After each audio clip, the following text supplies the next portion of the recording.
সে always ছা করে আসে, এসে সব কিছু মানে উল্টাপাল্টা করে ছাত্রছাত্রীর জন্য, ওনার জন্য তো ঠিক আছে দিয়ে চলে যায়। এটা আবারও হেলিকপ্টারের মতো স্টুডেন্টদেরকে ঘুরাবে, আকাশে বাতাসে ঘুরাবে, ক্লাসের মধ্যে ঘুরাবে। হেলিকপ্টার মিলে নাই কি এখন আর চুরি চামারি করিবার সুযোগ নাই, বদে হাইও আর না হয়ে ফিরতে পারি বুঝো।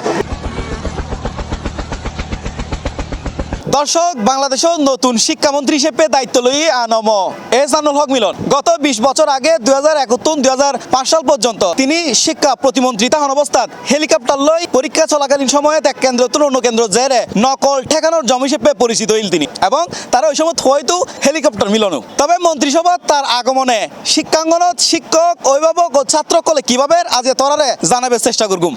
নতুন শিক্ষামন্ত্রীর নাম ধন্য উনি হেলিকপ্টার মিলন। ওনার ব্যাপারে জানুন কিনা? হ্যাঁ, উনি আগে তো বহুত বছর আগে বলে শিক্ষামন্ত্রী আসিল, বেশি কঠিন বলে, বেশি হাট করে ফসার হাজ করতে না দে। হেলিকপ্টার যদি রেড করে এখন ফসার নহল কথা গই না হিসাবে হাস নয় রে। এখন তো আগে তো ফসা টিকটক করে টিকটক সাইড এর পর পরীক্ষা দিতে, এখন এরকম এখন দিবেন নেশা, এবার তো হাটে তেত না ফসা চাইব, কিন্তু ফর্ম ভরিব যে পাশাপাশি ফর্ম ভরিব। বুড়ি বুড়ি প্লাজর যে সরাসরি এন গে বারা কেন দেখতে লাগবে আসলে তো এবার থমি যাইব মানে কি অনর আসলে 80% 90% এর সম্পর্কে 20% যাই যাইব কিন মানে ডাইরেক্ট থমি যাইব কারণ কি? হারনালি বা হেলিকপ্টার মিলে অনেকছি এটা রেড করে উদে হেলিকপ্টার লই যে 2004 সাল আসিল উনি পরিবর্তন করে এসেছি, উনি আসলে পরিবর্তন করিব। মানুষ যতটা মানুষ জানে উনি ভালো ভালো মনের মানুষ। শিক্ষা ব্যবস্থা তো পরিবর্তন হইব আশা করি। ও যেভাবে দেখি মানে পালায়, যেভাবে ঢুকে শিক্ষা ব্যবস্থা এভাবে পালাই এর পরিবর্তন হয়ে যাবে, বড় পরিবর্তন এখানে শিক্ষা ব্যবস্থা। আর স্টুডেন্টের উপর নির্ভর, স্টুডেন্টের মাথা যদি চলে বেশি এত নকল করে ফেলে তার যত বড় বাবা হয় তবুও কিছু করি তেত না। 2006-এর দিকে উনি যখন ছিল এটুকু জানি যে ওনার পাশের হার খুব উনি কম রাখতো, 27%, 30% এরকম। উনি খুব স্ট্রিক্ট, হয়তো এবারও পাশের হার কমে যাবে, আল্লাহ বাঁচাইছে। আমরা এইচএসসি এসএসসি দিয়ে দিছি, আর দেওয়া লাগবে না। মনে হয় না এটা আর চলবে উনি থাকলে। এখন অবশ্যই পড়তে হবে, পড়ালেখা ছাড়া উপায় নাই, কারণ মোবাইল দেখে পাশ করে। এখন উনি আসার পর আমার মনে হয় না আমার পসিবল। ওর যদি ওই দক্ষতা হয় তাহলে আবার হেলিকপ্টার করে করে আবার বিভিন্ন কেন্দ্র জায়গায় ফকলের আক্রমণ করিব। আর আশা করি আর প্রতি এত বেগাত আসতো না, আর এত আঘাত আসতো না, এটুকু আমি চিন্তা করি। কিলো ছাত্র রুদ্ধি চালাইব, যারা উচ্চ মাধ্যমিক তারা রুদ্ধি আয় ছাত্র কিন্তু আর বাস সিরিজ ম্যাচ কিন করতে না আসলে।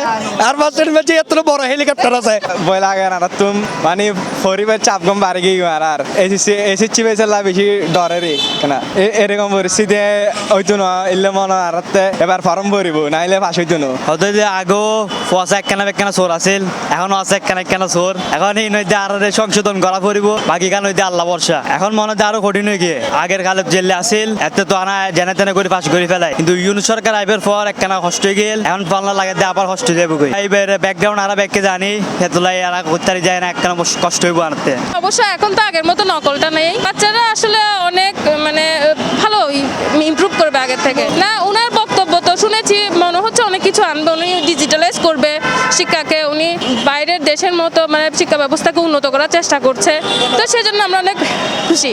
আর দেশের শিক্ষার এখন যে অবস্থা, এই অবস্থা বললে মিলনের খুব দরকার।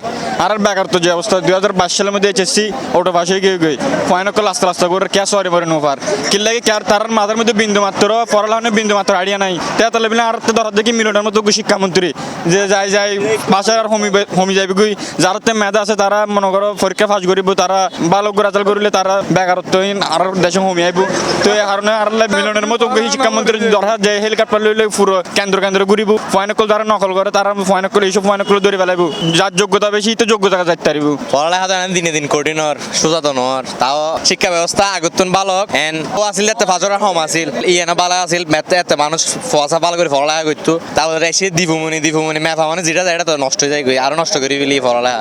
এখন আবার ফেরত আসছি, আশা করি তুমি আবার যেন পড়ালেখার ব্যবস্থা করতে হয়, এন দুর্নীতি ন করিলে বালাহাম করিলে তো অবশ্যই আর শিক্ষা ব্যবস্থা উন্নত, বাংলাদেশের উন্নতি হবে। এমন হচ্ছে পড়ালেখার এটা একটু চেঞ্জ হবে, মানে বাচ্চারা যখন একটু মানে সিস্টেম থেকে আর কি ওটা থেকে একটু চেঞ্জ হবে। আমরা গার্ডিয়ানরা ওটাই চাচ্ছি, আমি বেসিক্যালি আমি চাচ্ছি যে একটু কড়া করে হোক, মোবাইলের এটা একটু কমুক।